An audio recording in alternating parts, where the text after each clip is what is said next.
দেখুন, নির্ভুল তালিকা প্রকাশ করতে চাই ইলেকশন কমিশন, সেই জন্যেই সময় চাওয়া হচ্ছে, সেই জন্যেই ডেট পিছিয়ে যাচ্ছে একের পর এক।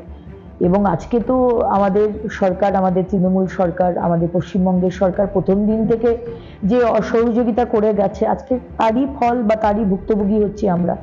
বিভিন্নভাবে 11টা ডকুমেন্ট যেটা ইসি বলে দিয়েছে তার বাইরের ডকুমেন্টকে আপলোড করা, বিভিন্নভাবে লোককে অ্যাক্সেস দেওয়া এবং আপলোড করে দেওয়া, পেপার কাটিং দেওয়া হয়েছে, ডকুমেন্ট হিসেবে পেপার কাটিং দেওয়া হয়েছে। এগুলো মুখ্যমন্ত্রী করিয়েছেন।